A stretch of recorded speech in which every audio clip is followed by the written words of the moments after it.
8 tahun tinggal di Malaysia, dan satu hal ini yang bikin aku nggak bisa pulang. Bahkan aku pernah loh cuma numpang lewat, aku disapa, diajak duduk, bahkan ditawarin makan.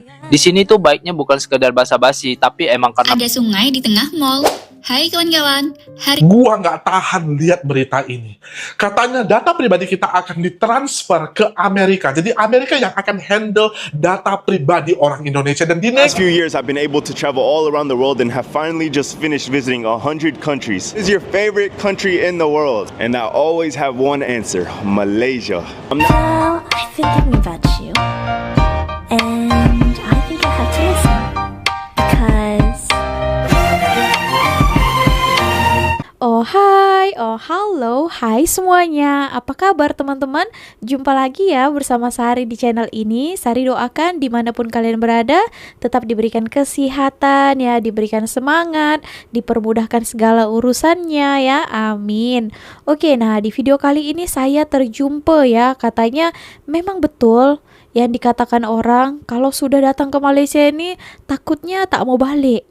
Disebabkan apa? Banyak faktor lah ya. Tapi tak boleh tak balik karena ini bukan negara kita ya, melainkan ya apalagi untuk orang-orang yang di sini hanya tujuannya untuk bekerja ataupun kuliah, gitu ya.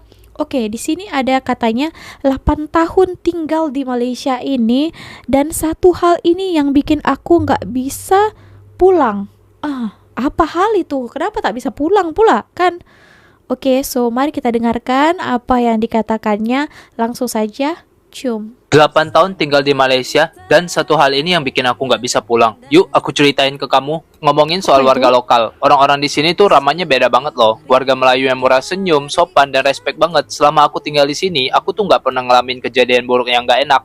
Bahkan aku pernah loh cuma numpang lewat, aku disapa, diajak duduk, bahkan ditawarin makan. Di sini tuh baiknya bukan sekedar basa-basi, tapi emang karena mereka tulus. Ngomongin soal makanan, jangan ditanya sih kalau soal makanan. Awalnya tuh aku mikir aku bakal kangen banget sama masakan Indo. Makin kesini aku malah ketagihan sama nasi lemak di pagi hari, teh tarik di sore hari, dan jujur pasar malam di sini tuh bikin candu banget. Kalau soal transportasi umum di sini tuh gampang banget diakses. Naik LRT atau MRT kemana aja itu gampang banget, bersih, nyaman, dan harganya juga terjangkau. Awalnya pas kesini aku tuh mikir bakal ribet, taunya semua stasiun di sini tuh udah ada petunjuknya. Kamu tinggal teliti aja. Terus kereta di sini tuh datangnya juga cepet dan bikin hemat dan nggak stres. Aku nggak lahir di Malaysia, tapi Malaysia tuh bikin aku ngerasa kayak aku punya rumah kedua. Korang yang warga lokal memang terbaik. Kalau korang orang Malaysia, boleh tak komen hal kecil apa yang buat korang bangga jadi warga dekat sini? Ternyata bukan satu hal ya, banyak hal ya. So bercampur lah. Katanya 8 tahun dia tinggal di sini. Mungkin dia ini university di sini ya kelihatannya. Oke, so dia mungkin bekerja lagi di sini, dan ada banyak hal faktornya kenapa dia tak boleh balik ya. Tapi pada akhirnya kena balik juga karena ini bukan negara kita ya. Nah gitu ya, memang itulah dikatakan ya selalu bersyukur orang Malaysia. Banyak yang menginginkan mau datang ke sini. Sampai saya tengok kan orang itu mau sakit pun tetap di sini juga. Kan tak mau balik ke negara kita sendiri karena sekarang ya, kalau lagi sekarang dikatakan wow lagi susah sekali ya di negara kami ini. I'm in Kuala Lumpur and we're about to take the bus or the train, sorry. We've never done it before, so let's see how this goes. Okay, we are at Saleh pun Ampang juga ya. Station. The service is called MRT. Where are we going? Batu Caves. Batu Caves. Oh, looks good. Oh my god, they have a vending machine with donuts. I don't think we need to get a ticket because I feel like there's Apple Pay. I mean, I hope there is. Doesn't work? Okay, I guess it Kena doesn't beli work. tiket dah. A single journey token. Yes.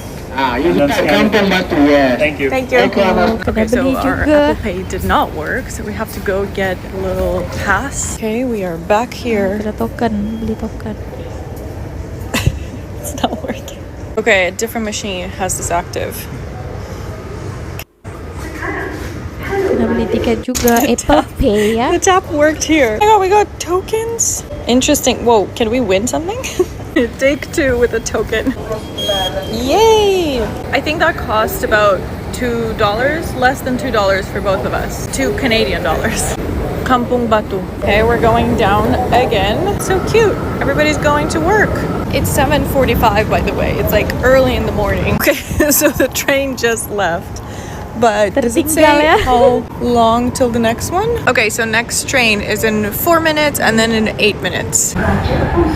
It's super clean and air conditioned. Sejuk. Well, that was easy. That was like a 10-minute ride. It's so funny. Now I'm looking for the word keluar and not way out. Keluar. Okay, gotta use this one, I guess. Alrighty. Okay, now we're supposed to take another train, KTM line. This one over here. We're probably gonna have to buy another ticket. Oh my goodness, the tap actually worked here. I think we just missed the train, but hopefully there's one very soon. Okay, the train is here. Ada sungai di tengah mall. Hai kawan-kawan, hari ini kita mau naik boat, tapi dermaganya ada di dalam mall. Hah? Ya, ini di The Mines Shopping ya? Mall. Di sini kita naik boat dan kita ambil paket yang paling murah, yaitu Rp25 untuk adult dan juga Rp18 untuk anak-anak. Tapi karena anakku masih under 3, jadi gratis deh. Durasi bootnya 20 menit. Kita akan berkeliling sungai, danau, atau tasik. Best time banget kesini saat petang. So, langit pun cantik sangat. Gimana? Tertarik untuk mencobanya? Terima kasih sudah menonton. See you next video. Oke teman-teman, nah bukan hanya orang Indonesia saja, turis asing pun, bahkan mereka yang Mat Saleh, Mina Saleh itu mereka suka sekali di sini, apalagi terlebih-lebih kalau di Kuala Lumpur kan, transportasinya itu sangat-sangat terintegrasi, kemana-mana itu sambung menyambung gitu ya, sangat efisien lah waktu kita ya, jadi kemana-mana itu ya tinggal naik ini, naik itu, sudah sampai, itu yang bagus ya. Oke teman-teman, nah satu lagi ini sekarang tengah viral di Indonesia, di negara kita ini, membuat orang-orang pintar yang ada di sana yang mungkin memiliki potensi besar jika mereka keluar negara. Ada banyak yang itu hari buat hashtag kabur aja dulu ya, tapi itu kan mau kabur pun tak boleh suka-suka hati ke negara orang, ke Malaysia tinggal selamanya di sini tak boleh ya. Oke, ini juga ada viral ya, data pribadi warga negara Indonesia kita itu dijual ke Amerika. Wow, mengerikan ya. Oleh katanya orang-orang pemerintahan. Wow, ini gawat ini ya. Kenapa sampai begitu? Oke, kita dengarkan beritanya ini ya. Gua nggak tahan lihat berita ini. Katanya data pribadi kita akan ditransfer ke Amerika. Jadi Amerika yang akan handle data pribadi orang Indonesia dan dinegosiasikan oleh Pak Prabowo sendiri. Wow. Pak, Oke. Bapak sehat kan Pak waktu Bapak ambil keputusan itu Pak? Bapak tahu nggak betapa itu sangat mengerikan ketika data kita itu dijual ke Amerika, ketika mereka yang handle data kita. Apakah kita negara sebesar ini tidak punya kemampuan untuk menjaga data kita sendiri? Nggak bisa Pak, sampai harus negara orang lain yang handle negara kita. Takut Dengan kata dijajah lain, pula, ketika kan? data kita dipegang oleh Amerika, kita itu langsung tunduk Pak. Kita tunduk dengan negara Amerika Pak. Katanya data ini hanya untuk hubungan bisnis saja. Bisnis. Kita tahu Amerika. Bagaimana ketika mereka punya akses, mereka akan mengeksploitasi semuanya. Bangun, Pak, bangun, gunakan akal sehat kita, Pak. Bapak sadarkah itu ketika data pribadi kita itu mereka punya, mereka bisa profiling. Oke, ini umurnya sekian, pendapatannya sekian, dan dengan tanda artinya kita itu dijual langsung. Mereka punya power untuk melihat data kita. Pak, bangun, Pak. Supaya aku kasih tahu nih data ya Pak ya. Google ada di Amerika, Apple ada di Amerika, tetapi pemerintahnya itu nggak bisa langsung ambil data mereka. Data seluruh dunia ini ada di Google, tapi mereka pun tidak mengizinkan negara Amerika untuk mengambil. Mereka harus minta izin secara hukum dulu. Sedangkan kita langsung datang memberikan data kita kepada mereka. Aduh. Di mana harga diri kita? Di mana kedaulatan negara kita? Kita berpikir bahwa ketika kita memilih Pak Prabowo sebelumnya, kita berpikir bahwa Bapak adalah macan Asia. Kalau seperti ini ceritanya, Pak, Bapak itu mengecewakan seluruh warga negara Indonesia. Komdiji juga yang nggak ada kerjanya itu, lu mau ngomong apa gitu? Jaga data kita, bukan dijual ke negara yang lain. Siapa yang punya data itu adalah pemimpin dunia. Dia yang akan berhasil. Gua tanya sekarang. Potong kuping gua kalau China itu mau datanya dipegang oleh Amerika. Sedangkan kita datang dengan senang hati negosiasi. Wake the hell up, you motherfucker. Wake up. Gua selalu berkata, jaga data pribadi kita, ada alasannya. Tetapi gua gak pernah bisa percaya ketika presiden gua sendiri menjual data gua ke negara asing. Like jika suka, share jika bermanfaat. Tuliskan pendapat kalian di bawah. See you again in the next video. Bye-bye. Ini juga satu alasan kenapa mungkin orang-orang di luar negara, bukan hanya di Malaysia saja orang Indonesianya, misalnya orang-orang Indonesia yang berada di luar negara lainnya ya, mereka tak mau balik ke negara kita karena macam-macam inilah salah satunya ya. Tadi katanya data pribadi kita itu akan diberikan kepada Amerika, seakan-akan kita itu boleh tunduk. Tak tahu saya mau katakan apa ya. Sebenarnya banyak lagi masalah-masalah yang timbul saat ini saya lihat tentang viral-viralan ini. Kita kan boleh juga update kan berita-berita terkini walaupun kita berada di luar negara, apa-apa saja kejadian yang berlaku di negara kita sendiri. Ya, itulah mungkin yang menyebabkan orang-orang itu tak boleh ataupun mereka malas mau balik ke negara sendiri. Oke teman-teman, kita lanjut lagi ke video seterusnya ya. Jom. Assalamu alaikum guys. So today we're going to be talking about my favorite country in the world. Over the last few years I've been able to travel all around the world and have finally just finished visiting 100 countries. The question I always get asked the most is, what is your favorite country in the world? And I always have one answer: Malaysia. I'm now on my third visit to Malaysia and can truly say it's the most special country out there. In this video I'm going to list out the 10 reasons why Malaysia is my favorite country in the world after visiting 100 countries. So let's get into the reasons why Malaysia is my favorite. Number 1, the nicest people. Malaysia truly has some of the best people I've ever met. Every time I interact with someone here, they're so happy to meet me and they always want to offer me something. How much? No, I give you, for you. Thank you, my bro. Nice to meet you. Yeah. Nice to meet you. Alaikum salam. Nice to meet you, bro. Yes, I'm gonna try. Thank you. So there's been multiple times where my payment app wouldn't work and they wouldn't let me leave until they can give it to me for free. Number 2, incredible food. I truly think food in Malaysia is top 5 in the world. They have so many amazing dishes, a huge variety of cuisine, and they also have my favorite drink in the world, Teh Tarik. I love this drink so much. Anytime I come to Malaysia, it's my first stop. I gotta find Teh Tarik right away. It's so good, bro. So good. Teh Tarik is a must. I don't know what it is, but Teh Tarik makes me so happy. They need Teh Tarik in every single country in the world. Number 3, love for Palestine. I've been to so many countries by now, and as a Palestinian, I haven't found a place that's shown as much love as Malaysia has. Every single street I go to has a Palestinian flag on it. So many people wearing Palestinian shirts everywhere. It's honestly so nice to see and just makes me happy seeing all this love for Palestine. Dope, man. They got the Palestine flag all over the metro. Right there, right there. So much love for Palestine. As a Palestinian, I love this place. Number 4, Muslim country. So this is a big one, of course. As a Muslim traveler, it's very nice to be in a Muslim country.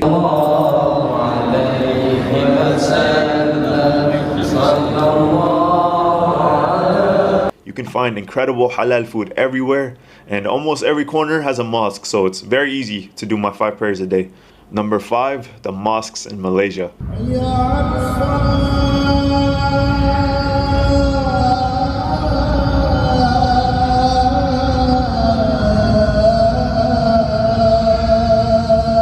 So I've been around most of Malaysia by now, from KL to Sabah to Malacca, and Malaysia mosques are on another level. They're so beautiful. Every time I see a new one, I'm just shocked at how nice it is and how amazing the community is as well. Number 6, amazing nature. I'd say my 3 favorite things in life are food, hiking, and scuba diving. You can go from hiking mountains to scuba diving in the most beautiful islands to exploring rainforests. Malaysia truly has it all. Honestly, has everything. Number 7, night markets. Banyak makanan di sini ya. Semua pun makanan. So, almost every city has their own special night market, and each night market has their own special items. You can go on an empty stomach and eat so much incredible food for just a few dollars. And if you've traveled around the world, you know night markets are one of the best things to do, especially in Asia. They have so many amazing night markets, but the markets in Malaysia are top tier. I love them so much. Open late night until midnight, so it's a vibe. Number 8, diversity. So right here, Hindu temple. Over there, we got a mosque. Over there, Buddhist temple, and then down there they have a church. You can find people from all backgrounds in Malaysia, which is also another reason why they have incredible food. But people from so many different cultures, religions, come together and live peacefully here. They have a huge Chinese community, huge Indian community, and man, I believe diversity can only make a place better. So props to Malaysia for having this incredible diversity. Number 9, incredible malls and entertainment. They have some of the best malls I've ever seen. Di KL And lagi they're still banyak kali building mall more. ya. If I ever need something to do, I just go explore a new mall. There's so many around. But yeah, Malaysia is honestly next level for shopping and entertainment. If you come here, you got to come explore the malls. My favorite right now is TRX in KL. It's so nice. Number 10, the city of Kuala Lumpur. It seriously is probably my favorite city in the world. Public transportation here, super affordable, can get you to anywhere in the city. Has some of the best restaurants I've ever ate at. It's also a great transportation hub. You can find cheap flights to anywhere, which is important for me, especially as a traveler. And they have some of the nicest and newest condos around to live in. I'm actually filming this in KL right now. So yeah, these are the reasons why Malaysia is my favorite country in the world. So if you haven't been here, you definitely need to make a trip. Come check out this amazing country. It's a must. 100 countries later, and it's still my favorite country in the world. So thank you all for watching. Please don't forget to hit like and subscribe. And we have more videos coming up from Malaysia soon, and more videos around the world as we're trying to go to every country in the world. So see y'all later. Kuala Lumpur is the most underrated city in the world. Kuala Lumpur is the most underrated city in the world, and this is coming from someone who's been digital nomading for 9 years. So is Kuala Lumpur a good destination for digital nomads? I think so. Here's why. First off, KL's air quality is some of the best in the world. It significantly beats places like Bangkok, Chiang Mai, and Bali. Next, KL is pretty walkable, although there are ride-sharing apps like Grab that work very well and are pretty inexpensive. I'm talking like 20-minute ride for about $2. If you stay in a city center, you can walk pretty much everywhere, and if you can't walk there, you can usually take the MRT, which leads me to public transit. The MRT in KL is exceptional. Most stations are very modern and clean, and trains come every few minutes. The only downside is they don't cover the entire city yet, so you still have to do some walking. Up next is safety. The US State Department lists Malaysia as safer than Indonesia and on par with Thailand and Vietnam. I felt very safe in KL. The police were everywhere, and I never really had a problem. Price-wise, KL is the most affordable city in the world for quality of life. It's sort of amazing, honestly. Like I said, a 20-minute Grab drive is $2. Eating out at a high-quality restaurant, and you can spend just maybe $5 on a meal, less if you went to a more local restaurant. Apartments are very affordable too. I might do a video on the place we stayed at in KL, so subscribe for that. But in general, you can find a place for several $100s a month, depending on the lease length. Next up, we have things to do. Some say KL is a bit boring. I'd push back and say I'm not sure what KL is missing compared to other places like Bangkok, outside of nightlife. That said, if you are looking for nightlife, I don't recommend KL, but there are plenty of other things to do that match any other Asian city. You have botanical gardens, canopy walks, sky bars, climbing, museums, art centers, etc. I think KL has some of the most amazing food in the region because it's so multicultural. You also have a bit of Middle Eastern flair since Malaysia is a very Islamic country. Another great thing that KL has is world-class malls. There are so many malls here, it'd take a lifetime to see them all, but my favorites are Lalaport, Pavilion, and TRX. The TRX mall, I think, is one of the best malls in the world. It connects directly to the modern MRT station, has lots of high-end shops and restaurants, and on the roof there is a fully fledged botanical garden that sort of acts like a city park. One place that's outside of the city center that I think is worth mentioning is Desa Park. It's a very modern, very clean mini city within KL that has mostly expats from Korea. And because of this, they are a lot more dog friendly than other parts of KL. It's also fairly bikeable and has a lot of greenery. The downside is the public transit there is pretty much non-existent, so you'll have to grab a Grab to go to and from Desert Park. And speaking of getting to and from places, KL's airport has a very fast and efficient airport train. The train takes about 45 minutes from KL to the airport, whereas taking a car takes about an hour or even a little bit more at times if there's traffic. Up next is healthcare. Kuala Lumpur has some of the best healthcare I've ever experienced. The people are nice, the service is fast, it's inexpensive, it's high quality, the hospitals are modern, which leads me to the last point. People in Malaysia are so kind and down to earth. They're always willing to help.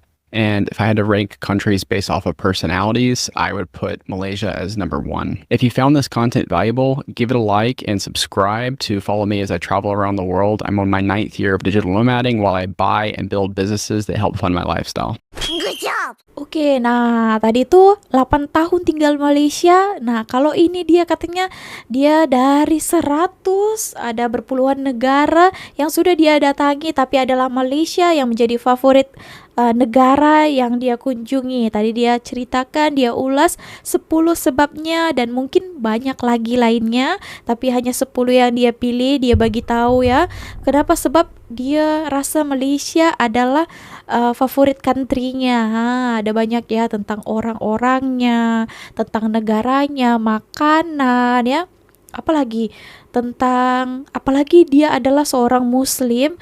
Jadi kalau di Malaysia ini tak ada masalah untuk makanan, mencari masjid ataupun surau untuk sembahyang. Bahkan bukan hanya orang daripada Asia saja, kita orang Indonesia di sini suka, melainkan mereka pun orang Minasale, Mak Saleh ini pun mereka pun merasakan hal yang sama seperti apa yang orang lain rasakan ya.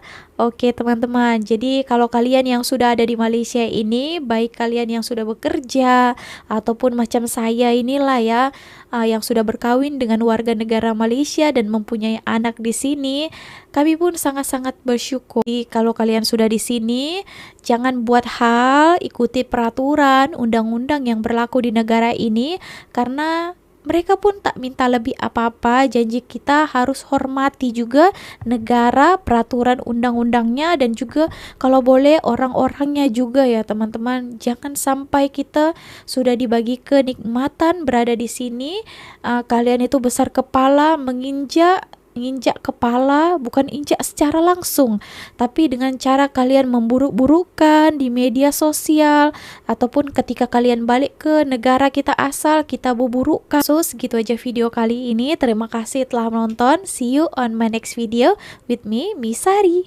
Bye! Thanks for watching! If you enjoy playing with us, be sure to subscribe to our channel.